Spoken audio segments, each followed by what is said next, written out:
What's up, guys? Good morning. Good morning to everyone. I'm Sudhir. So, today the lecture discuss start the Hindu newspaper analysis. Welcome to Study Mission. I hope all of you well. So, आज के lecture में the Hindu newspaper का analysis करेंगे और देखेंगे क्या कुछ नया आर्टिकल है, एडिटोरियल है आज का, उसको आइए देखते हैं और क्या कुछ नया सीखने को जानने को मिलता है आज के आर्टिकल से। तो आइए देखते हैं। एडिटोरियल पेज पे चलते हैं हम लोग सीधे और एडिटोरियल पेज पे देखते हैं कौन सा आर्टिकल आज हमको डिस्कस करना है। तो आइए देखते हैं। देखिए, आज हम बात करेंगे the right balance, the right balance के बारे में। द राइट बैलेंस होता क्या है? जो भी हमारा राइट है कॉन्स्टिट्यूशन के हिसाब से, हमारे कॉन्स्टिट्यूशन में आपको देखने को मिलेगा राइट, जो भी हमारा राइट है, यानी कि हमारा जो फंडामेंटल राइट्स है, तो फंडामेंटल राइट्स जो भी 12 से 35 आर्टिकल जो है वो हमारा फंडामेंटल राइट की बात करता है। तो फंडामेंटल राइट में हमारा जब राइट बैलेंस नहीं बन पाता है, हम अपने राइट को पाने के लिए कहीं ना कहीं सोसाइटी के ऊपर इम्पेक्ट डालते हैं, तो वो हमारा राइट बैलेंस अनबैलेंस हो जाता है। उसी राइट अनबैलेंस को बैलेंस बनाने के लिए बात की जा रही है इस आर्टिकल में। और अभी पार्लियामेंट ने इस पर ज़्यादा फोकस देते हुए, प्रोटेस्ट पे फोकस देते हुए, और यहाँ पे एक बहुत ही प्यारा सा और अच्छा सा एक फैसला लिया है, उसको हम लोग देखेंगे क्या कुछ आर्टिकल में आज के है। ठीक है, तो सबसे पहले हम बता दें, बैकग्राउंड लेकर चलेंगे हम लोग। तो हम बात करेंगे शाहीन बाग के बारे में। शाहीन बाग के बारे में ही बात करेंगे, लेकिन शाहीन बाग के प्रोटेस्ट के हिसाब से न्यूज है नहीं। ठीक है, मतलब कि शाहीन बाग से ही हम लोग स्टार्ट करेंगे, बैकग्राउंड से ही स्टार्ट करेंगे, लेकिन शाहीन बाग के बारे में हम नहीं बात करेंगे। ठीक है, हम बात करेंगे शाहीन बाग पे जो प्रोटेस्ट चल रहा था, जो प्रोटेस्ट का जो यहाँ पे चल रहा था प्रोटेस्ट, उसके बाद एक प्रोटेस्ट के अकॉर्डिंग जो सोसाइटी में इम्पेक्ट पड़ा, जो सोसाइटी डिस्टर्ब हुई, उसके अकॉर्डिंग यहाँ पे सुप्रीम कोर्ट ने, हमारे पार्लियामेंट ने यहाँ पे क्या आदेश दिया है, उसके लिए हम लोग बात करेंगे, उसके रिलेटेड। ठीक है, तो आप लोगों ने देखा शाहीन बाग प्रोटेस्ट चल रहा था, ये बहुत ही पीसफुल प्रोटेस्ट था और ये CAA के यानी कि सिटीजनशिप अमेंडमेंट एक्ट के खिलाफ चल रहा था। ये जब सिटीजनशिप अमेंडमेंट एक्ट आया हम लोग के कंट्री में, लागू हुआ CAA, और इसको कैब भी बोलते हैं, सिटीजनशिप अमेंडमेंट बिल भी बोलते हैं इसको। लेकिन बिल कब बोलेंगे, मैंने आपको बताया था पहले, बिल कब बोलेंगे, तो बिल जब बोलेंगे जब ये यहाँ पर डिस्कस किया जाता है। जब हमारे पार्लियामेंट में कोई भी चीज़ डिस्कस की जाती है तो उसको हम लोग बिल बोलते हैं। लेकिन जब वो पार्लियामेंट ने पास कर देता है, पार्लियामेंट पास कर देती है, दोनों हाउस पास कर देते हैं, लोकसभा राज्यसभा, तब जाकर वो एक्ट के रूप में हो जाता है। तब ये अब ये क्या हो गया है, अब हमारा ये एक्ट हो गया है, तो उसको हम लोग CAA बोल देंगे, CAA बोलेंगे। ठीक है, सिटीजनशिप अमेंडमेंट एक्ट। ठीक है, तो जो भी अगर ए लिखा होता है, अगर 122 आर्टिकल 122A अगर लिखा है, तो ए मतलब क्या हुआ, कैपिटल ए मतलब अमेंडमेंट हुआ। ये आप लोग ध्यान देना है। कोई भी अगर आर्टिकल के आगे ए लिखा है कैपिटल ए, यानी कि वो अमेंडमेंट की वजह से आया है। ठीक है, तो ये ध्यान रखिएगा। तो CAA जो है सिटीजनशिप अमेंडमेंट एक्ट, यह पूरे दोनों हाउस में, पार्लियामेंट में दोनों हाउस में दिसंबर 11 2019 को यह पास किया गया था ये। और दिसंबर 11 2019 से यहाँ पे प्रोटेस्ट चल रहा था। शुरुआत से ही यहाँ पे दिसंबर 11 2019 से यहाँ पे प्रोटेस्ट चलना शुरू हो गया। कहाँ पे? शाहीन बाग में। आपको दिल्ली के रीजन में दिखाई देगा यह प्लेस। तो 4 महीने तक प्रोटेस्ट चला, करीब 4 महीने तक यहाँ पे प्रोटेस्ट चला, आपको दिखाई दिया। और ये आपका दिल्ली के, और जो दिल्ली के रीजन है NCR, और आपके गुड़गांव के साइड में जो ये क्षेत्र आता है, उसके बीच में ये पड़ता है हमारा शाहीन बाग। तो शाहीन बाग में जब प्रोटेस्ट चल रहा था तो काफ़ी सोसाइटी को दिक्कत हुआ। सोसाइटी को दिक्कत कैसे हुआ, तो जो भी यहाँ पे बच्चे पढ़ने आते, स्कूल बस आती, हॉस्पिटल्स के जो भी यहाँ पे एम्बुलेंस आती, या कोई भी कार्य यहाँ पे नहीं हो पाता था, क्योंकि बीच में पड़ जाता था। और बीच में एक लाखों के भीड़ों में यहाँ पे कुछ कार्य करना असंभव था। अगर ट्रांसपोर्ट की बात करें, अगर एनसीआर से और दिल्ली तक ट्रांसपोर्ट की बात करें तो वो भी ट्रांसपोर्ट अच्छे से यहाँ पे चलता हुआ दिखाई नहीं दे रहा था। और कहीं कहीं ना ये हाई कोर्ट में बहुत सारे न्यूज गए यहाँ से, कि हाई कोर्ट में बहुत सारे न्यूज गए कि हाँ प्रोटेस्ट चल रहा है, प्रोटेस्ट के चलते हैं हमारे सोसाइटी पे, हमारे सोशल लाइफ पे यहाँ पे इम्पेक्ट पड़ना दिखाई दे रहा है। ठीक है, तो कहीं ना कहीं न्यूज गया था हमारे पार्लियामेंट में, हमारे हाई कोर्ट और सुप्रीम कोर्ट में। ठीक है, तो अगर हम बात करें कॉन्स्टिट्यूशन में, तो कॉन्स्टिट्यूशन में हमारा राइट टू प्रोटेस्ट का यहाँ पे जब हम बात करें फंडामेंटल राइट की, तो फंडामेंटल राइट में जो फंडामेंटल राइट में 19 आर्टिकल है, यानी कि 19वां आर्टिकल 19 आर्टिकल जो है वो बात करता है हमारा right to speech and expression की। स्पीच एंड एक्सप्रेशन की बात करता है 19 आर्टिकल। तो 19 आर्टिकल ही स्पीच और एक्सप्रेशन के साथ साथ यहाँ पे प्रोटेस्ट करने का भी हक देता है। ठीक है, प्रोटेस्ट करने का भी राइट यहीं पे देता है 19 आर्टिकल। ठीक है, तो प्रोटेस्ट करने का राइट देता है, लेकिन कहीं ना कहीं हमको प्रोटेस्ट करना चाहिए। अगर गवर्नमेंट कहीं ना कहीं गलत दिख रही है हमको, कहीं ना कहीं सोसाइटी के ऊपर गवर्नमेंट दिख रही है और गवर्नमेंट को ये लग रहा है हमको गवर्नमेंट कहीं ना कहीं अच्छा कार्य नहीं कर रही है, तो हमको प्रोटेस्ट करना हमारा हक है, हमारा राइट है। क्यों? क्योंकि आर्टिकल 19 में ये दिया गया है राइट टू स्पीच, और राइट टू स्पीच का मतलब हम अपने हक के लिए लड़ सकते हैं। तो यहाँ पे जब हम प्रोटेस्ट करने की बात करते हैं तो ये आर्टिकल 19 की बात करते हैं। आर्टिकल 19 की अगर बात करते हैं तो ये आपको हक देता है प्रोटेस्ट करने का, लेकिन ये हक नहीं देता है आप इसको ये हक देता है आपको कि विदाउट आर्म, यानी कि बिना हथियार के आप प्रोटेस्ट करेंगे।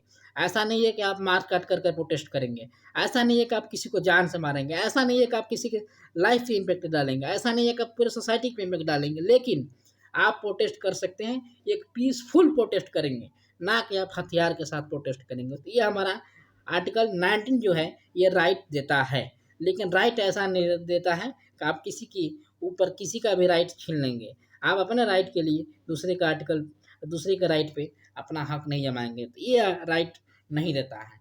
और राइट टू प्रोटेस्ट की बात करें तो कॉन्स्टिट्यूशन में ये लिखा गया है। ठीक है, राइट टू प्रोटेस्ट ये डायरेक्ट नहीं लिखा गया है, लेकिन ये लिखा गया है कि right to speech and expression, मतलब इसके मतलब आप प्रोटेस्ट कर सकते हैं अपने राइट के खिलाफ, अपने हक के लिए। ठीक है, आर्टिकल 19(2) की बात करें, आर्टिकल 19(2) की यानी कि 19 सेकेंड नंबर की बात करें तो ये रीजनल रिस्ट्रिक्शन की बात करता है। रीजनल रिस्ट्रिक्शन मतलब की बात करें, रीजनल रिस्ट्रिक्शन के मतलब कि आप यहाँ पे प्रोटेस्ट कर सकते हैं, लेकिन ऐसा प्रोटेस्ट नहीं कर सकते हैं कि सोसाइटी के ऊपर कोई भी इम्पेक्ट पड़े। ठीक है, ये ध्यान रखिएगा, आप ऐसा प्रोटेस्ट नहीं कर सकते हैं कि सोसाइटी के ऊपर कोई भी इम्पेक्ट पड़े और सोसाइटी उससे इम्पेक्टफुल हो जाए और किसी पर्सनल व्यक्ति के ऊपर, किसी पर्सनल इंसान के ऊपर उसका इम्पेक्ट पड़े, लाइफ के ऊपर इम्पेक्ट पड़े। ऐसा आप प्रोटेस्ट कहीं नहीं कर सकते हैं, ऐसा आप प्रोटेस्ट कहीं नहीं कर सकते हैं। आप बीच चौराहे पे आप तालाबंदी नहीं कर सकते हैं, आप सोसाइटी को बंद नहीं कर सकते हैं। आप एक बैलेंस रूप में, एक बैलेंसी को लेकर चल सकते हैं, एक बैलेंस रूप में आप एक पीसफुल से प्रोटेस्ट कर सकते हैं, ना कि आप ताला बंद कर सकते हैं, ना कि आप मार्केट को बंद कर सकते हैं, ना कि आप लॉक कर सकते हैं किसी भी चीज़ को, किसी भी क्षेत्र को। ऐसा प्रोटेस्ट आप नहीं करेंगे। ये हमारा बात करता है रीजनल रिस्ट्रिक्शन के बारे में। तो रीजनल रिस्ट्रिक्शन क्या है? आर्टिकल 19(2). रीजनल रिस्ट्रिक्शन क्या बोलता है? तो रीजनल रिस्ट्रिक्शन मतलब है आप प्रोटेस्ट करिए, लेकिन आप अपने राइट को पाने के लिए किसी दूसरे के राइट को नहीं हनन कर सकते हैं, किसी दूसरे के राइट का आप नहीं छीन सकते हैं। क्यों? क्योंकि अगर यहाँ पे हम ट्रांसपोर्ट की बात करें, अगर आप एक बीच सड़क में अपना प्रोटेस्ट दिखाने लगे और यहाँ से बीच सड़क के पार होने में, यहाँ से बीच सड़क में क्रॉस होने में किसी को दिक्कत हो रही है, कोई एम्बुलेंस नहीं जा पा रही है, और एम्बुलेंस को भी राइट है कि हम अपने जान को बचाएं, किसी जान को बचाने के लिए भी राइट है। बच्चे स्कूल नहीं जा पा रहे हैं, बच्चे को पढ़ने का राइट टू एजुकेशन है हमारे पास राइट टू एजुकेशन है, लेकिन आप उसके राइट के खिलाफ जा रहे हैं प्रोटेस्ट करते हुए, तो ये आपका प्रोटेस्ट गलत कहलाएगा। ये हमारा बात करता है आर्टिकल 19(2) यानी कि regional restriction. You know that. I hope कि आप लोग इसको गॉट किए होंगे, इसको पाए होंगे। ठीक है, समझे होंगे। तो आइए देखिए, पीसफुल प्रोटेक्शन की बात करते हैं हम अगर, और रीजनल रिस्ट्रिक्शन की बात करते हैं। रीजनल रिस्ट्रिक्शन की बात करेंगे हम लोग तो रीजनल रिस्ट्रिक्शन हम कब कब बोल सकते हैं? रीजनल रिस्ट्रिक्शन आप कब कब बोल सकते हैं? तो जब भी हमारे सोवरेनिटी की यानी कि इंटीग्रिटी की यानी कि सोवरेनिटी की बात करें, इंडिया के जो पीसफुल सोवरेनिटी की बात करें, यानी कि सोवरेनिटी मतलब कि हमारे जो लोकतंत्र है, लोकतंत्र की बात करें, डेमोक्रेटिक की बात करें, जब भी हम डेमोक्रेटिक के ऊपर अपना हक जमाते हैं, सोवरेनिटी के ऊपर अपना हक जमाते हैं, तो वहाँ पे रीजनल रिस्ट्रिक्शन लग सकता है। सिक्योरिटी की बात करें, अगर किसी भी कंट्री से अगर कोई भी यहाँ पे अनसिक्योर सिक्योर फील किया जाता है, अनसिक्योर फील किया जाता है, तो सिक्योरिटी की बात करें तो यहाँ पे रीजनल रिस्ट्रिक्शन लग सकता है। रिलेशनशिप की बात करें, किसी भी हमारे दो कंट्री, इंडिया और कोई एक कंट्री के बीच में अगर रिलेशनशिप के बीच में आप अगर आते हैं तो वहाँ पे रीजनल रिस्ट्रिक्शन लगता है। कंटेम्प्ट ऑफ कोर्ट में भी यहाँ पे रीजनल रिस्ट्रिक्शन लगता है। तो ऐसे ऐसे पब्लिक लॉ एंड मेंटेन की बात करें तो वहाँ पे भी रीजनल रिस्ट्रिक्शन लगता है। तो ये ऐसे ऐसे पॉइंट है, ऐसे ऐसे वर्ड हैं जिसमें रीजनल रिस्ट्रिक्शन लगता है। तो ये अब हम बात करेंगे, देखिए अब हम बात करेंगे आगे आज के न्यूज में। मैंने ये हिस्ट्री समझाया आपको कि रीजनल रिस्ट्रिक्शन कैसे लगता है और कहाँ से ये मुद्दा आया है, ठीक है। लेकिन अगर हम बात करें आज की सिचुएशन, जो अभी हमारे पार्लियामेंट में जो जो बिल पास हुआ है, मतलब बिल ही बोल सकते हैं इसको, जो हमारे पार्लियामेंट ने बिल पास किया, जो पार्लियामेंट ने अमेंडमेंट किया इसमें, ये अमेंडमेंट क्या किया, और ये कुछ नहीं किया, एक तरह से ये कुछ भी नहीं किया।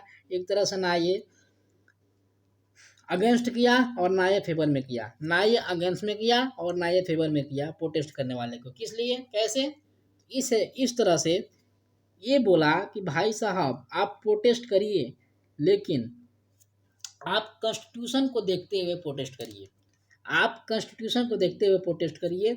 आप किसी एक रोड को बंद नहीं कर सकते हैं, आप किसी रोड को बंद नहीं कर सकते हैं, आप किसी के लाइफ के ऊपर इम्पेक्ट नहीं डाल सकते हैं। तो भाई प्रोटेस्ट करने वाले प्रोटेस्ट करे तो कैसे करें, ये सवाल बनता है।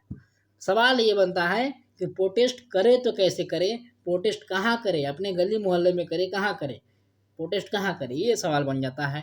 तो उसके लिए यहाँ पे कोई भी हमारे पार्लियामेंट के हिसाब से यहाँ पे रूल एंड लॉ नहीं दिया गया।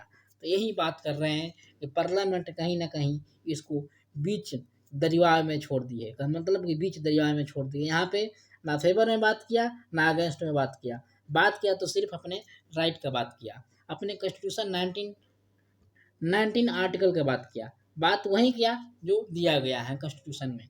तो बात वही किया कि आप प्रोटेस्ट करिए, आपका प्रोटेस्ट करने का भी राइट है, ये नहीं बोला कि आप प्रोटेस्ट नहीं कर सकते हैं, बोला कि प्रोटेस्ट करिए, आप प्रोटेस्ट करने का आपका राइट है, आपका हक है, लेकिन प्रोटेस्ट ऐसे ना करिए कि किसी के ऊपर, किसी सोसाइटी के ऊपर इसका इम्पेक्ट पड़े, ठीक है। तो यही बात की गई है यहाँ पे। और शाहीन बाग का मुद्दा आप जान ही रहे हैं पहले का, तो यही बात है आपका।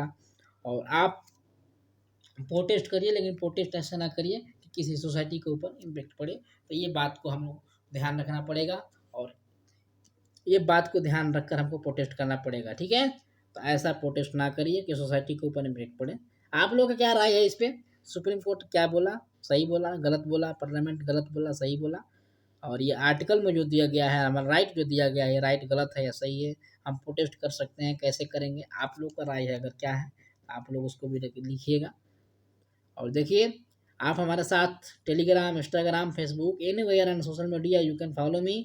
All the links I given in description box, you can go here and follow me anywhere and social media, okay. तो आप कहीं भी जा सकते हैं, हमारे साथ जुड़ सकते हैं, कहीं भी सोशल मीडिया में आपको इंटरेस्टेड न्यूज मिलेगा, बाकी इन्फॉर्मेशन मिलता रहेगा, आपको डेली अपडेट मिलता रहेगा न्यूज का।